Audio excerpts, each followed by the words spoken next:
Welcome to crazy Radhika blogs అండి. ఈరోజు పప్పుచారు ఎలా చేయాలో చూపిస్తాను. అంటే అందరికీ చేయడం వచ్చు, కానీ ఎవరికైనా రాని వాళ్ళు నేర్చుకుంటారని చూపిస్తున్నాను. నేను చేసే పద్ధతి ఎలా ఉంటుందో చూడండి ఒకసారి. ఆవాలు జీలకర్ర వేసాను, పచ్చిమిర్చి, ఉల్లిపాయలు, కొత్తిమీర, కరివేపాకు,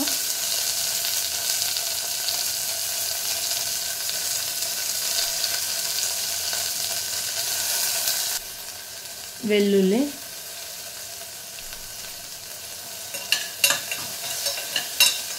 ఇది కొంచెం ఫ్రై అవ్వాలి.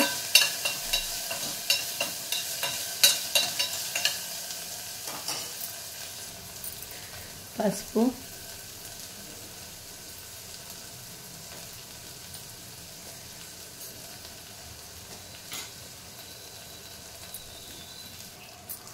ఒక్కసారి కలుపుదాము.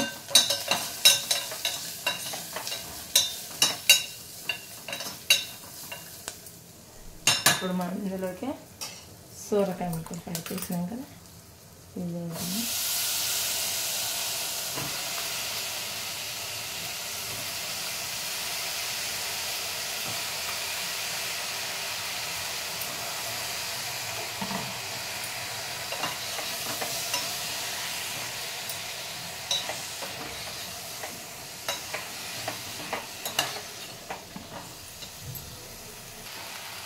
ఇవి మగ్గాలంటే కొంచెం సాల్ట్ వేయాలండి. నేను సరిపడేంత సాల్ట్ వేసేస్తున్నాను.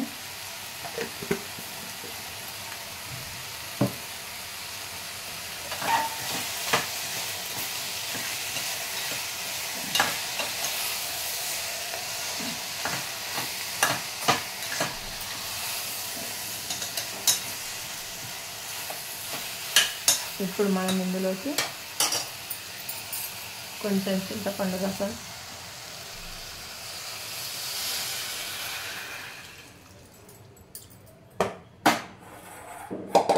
దీన్ని విజిల్ పెడదామండి, ఒక 2 విజిల్లు వచ్చే వరకు.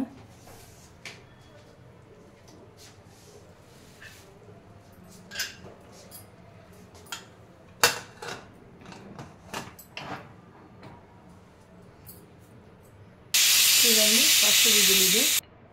ఇప్పుడు మనం కుక్కర్ విజిల్ తీసి చూద్దామండి. చూడండి, మొక్కలు ఉడికిపోయాయి. ఇప్పుడు మనం ఇందులోకి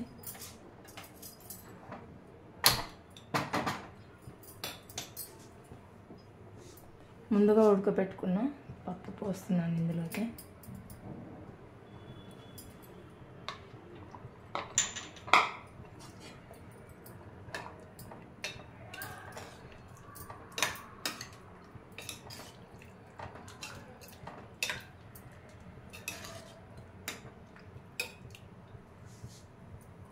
ఇది ఉడకాలండి.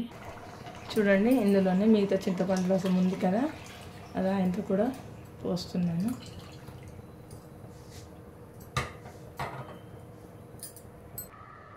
చూడండి, అలా మంచిగా ఉడకాలి. చూడండి ఫ్రెండ్స్, సాంబార్ అయిపోయింది, పప్పుచారు అయింది. చూసారా? అంతే. ఈ వీడియో కనుక మీకు నచ్చినట్లయితే లైక్ చేయండి, షేర్ చేయండి, సబ్స్క్రైబ్ చేయండి. Bye friends.